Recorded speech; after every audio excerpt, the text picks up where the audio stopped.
Okay, so I'm back in Maya. We've still got our scanning there from where we had it from earlier, from where we imported it in. So it's a little bit different now importing stuff into Maya. We have to do it through the script editor or use the 3Dequalizer shelf. So if I just go down to the bottom right here, you can open up the script editor. And it's already got that one in there, so let's just not worry about that. And all we need to do is go File, Open Script. Or you can use the shelf. For me, this is exactly the same. So just go click Open. That'll load in everything you need to do. And all you need to do is press Play. Or, it's not called Play, it's Execute. And that's it. We have now imported it in. So now if we go to our camera, we can middle mouse click it into the viewport, or we can just go Panels, 3Dequalizer Demo Shape. And you can see that it's all fitting. So what we kind of want to do is, because this has still got the original footage on, so we need to replace this with the undistorted footage.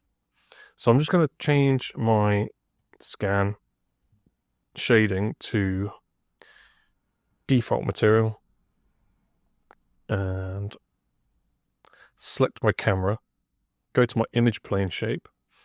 I want to navigate to wherever you have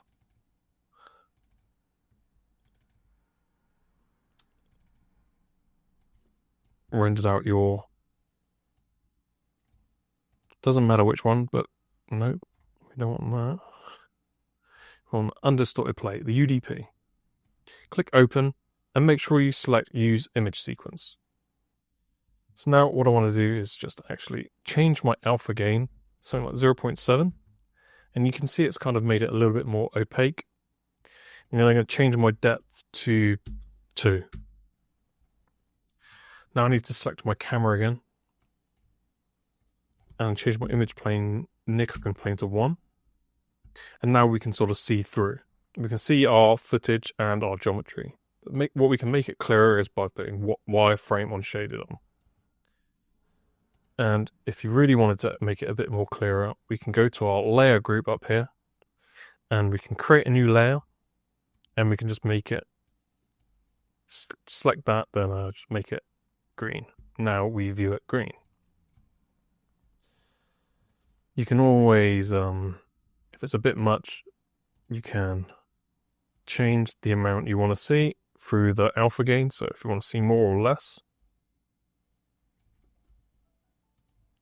let's see. But yeah, now you can see it's sort of working. So that's pretty much it for importing it into Maya.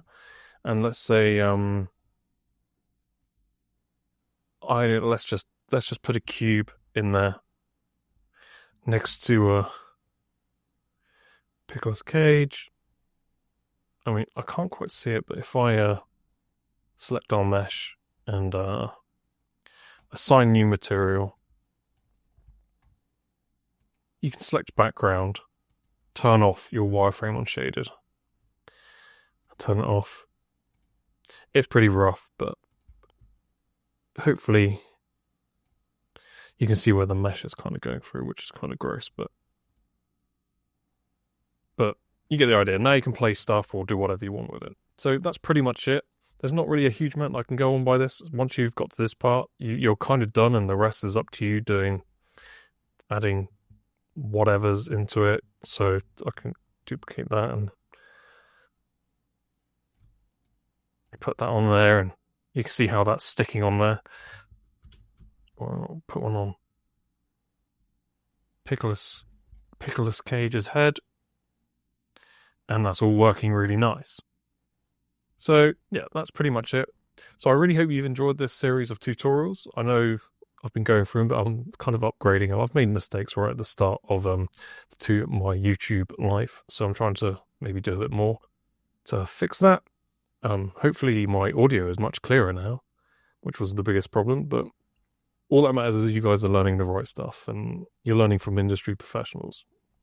So I'm not going to go on. Don't forget to like and subscribe. It really does help. And let's do something else in the next one. Thanks for watching.